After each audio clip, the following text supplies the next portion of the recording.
নমস্কার বন্ধুরা, welcome to my channel pops magic. আজ বানাবো প্রায় সবারই খুব প্রিয় ইলিশ মাছের একটা অথেন্টিক রেসিপি, সর্ষে ইলিশ। সর্ষে ইলিশ খুবই জনপ্রিয় এবং কমন একটা রান্না। অল্প মশলায় খুব কম সময় এবং সহজেই তৈরি করা যায় এই সর্ষে ইলিশ।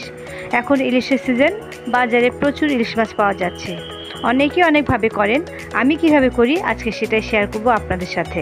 রেসিপি ভালো লাগলে লাইক করবেন এবং সাবস্ক্রাইব করে আমার চ্যানেলের পাশে থাকবেন। এখানে আমি 500 গ্রামের মতো ইলিশ মাছ নিয়েছি। মাছটাকে ভালো করে ধুয়ে পরিষ্কার করে নিয়েছি। এখন মাছে 1 চা চামচ নুন এবং 1/4 চা চামচ হলুদ দিচ্ছি। এই নুন হলুদ খুব ভালোভাবে মাছের সাথে আমি মাখিয়ে নেব। এবার মাছটাকে আমি 10 মিনিটের জন্য রেখে দেব। এখন ছোট একটা বাটিতে আমি 1/2 চা চামচ হলুদের গুঁড়ো, অল্প নুন এবং 1/2 চা চামচ লাল লঙ্কার গুঁড়ো অল্প জল দিয়ে ভালো করে গুলে মিশিয়ে রাখছি। বাজারে যে সানরাইজের সর্ষে পাউডার পাওয়া যায়, আমি আজ সেটা ব্যবহার করেছি। 6 চা চামচ সর্ষে পাউডার হালকা গরম জলে অল্প নুন দিয়ে 10 মিনিট ভিজিয়ে রেখেছিলাম। আপনারা 4 চা চামচ সাদা সর্ষে অথবা 4 চা চামচ কালো সর্ষে অথবা দুটো সর্ষে সম পরিমাণে নিয়ে অল্প নুন আর দুটো কাঁচা লঙ্কা দিয়ে মিক্সিতে পেস্ট করে নিতে পারেন। তারপর মিশ্রণটাকে কিন্তু অবশ্যই করে ছেঁকে নিতে হবে।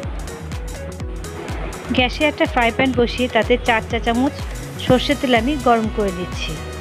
তেল গরম হয়ে গেছে। এবার এতে 1/4 চা চামচ কালো জিরে এবং 3টে কাঁচা লঙ্কা আমি ফোড়ন দিলাম।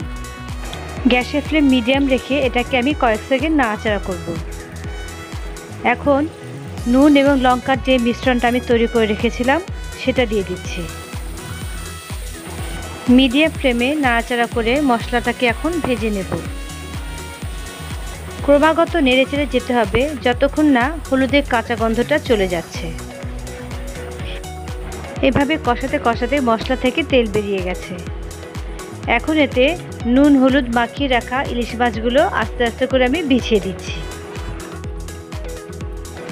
এখন ফ্রাই প্যানের হ্যান্ডেল ঘুরিয়ে ঘুরিয়ে মশলাটা আমি মাছের সাথে ভালো করে মাখিয়ে দিচ্ছি। ইলিশ মাছ খুব নরম মাছ, এর জন্য বেশি নাড়াচাড়া করব না। এবার এটাকে আমি ঢাকা দিয়ে রাখলাম একটু সেদ্ধ হওয়ার জন্য।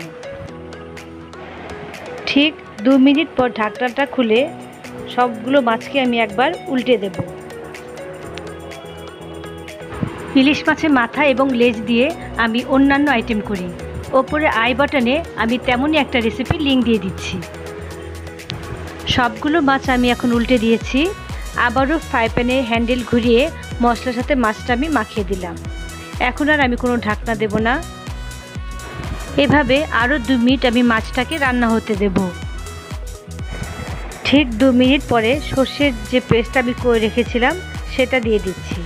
সর্ষেটা যদি তেলের মধ্যে বা মশলার মধ্যে আমি কষাই তাহলে অনেক সময় সর্ষেটা তেতো হয়ে যেতে পারে। সেটা অ্যাভয়েড করার জন্য মাছটা অর্ধেক রান্না হওয়ার পর আমি এটা দিলাম। এখন আরও একবার হ্যান্ডেল ঘুরিয়ে ঘুরিয়ে সর্ষেটাকে আমি মাছের সাথে মিশিয়ে দিচ্ছি।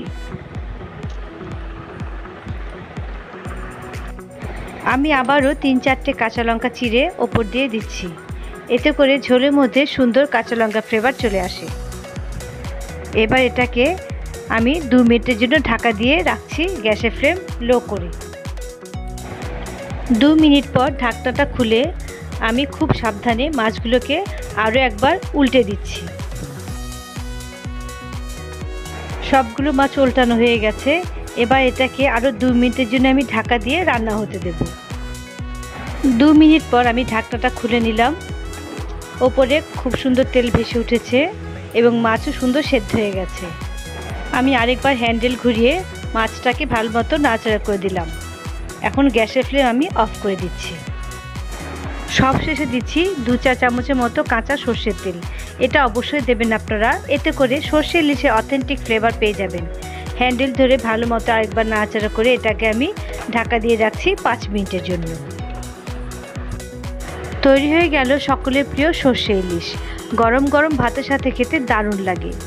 আমি কিন্তু আজ রান্নায় কোনো পেঁয়াজ ব্যবহার করিনি। আমার মনে হয় ইলিশের মধ্যে পেঁয়াজ ব্যবহার করলে তার টেস্টটা অন্যরকম হয়ে যায়। আমাকে কমেন্ট বক্সে লিখে জানাবেন কেমন হয়েছে আমার আজকের রেসিপি।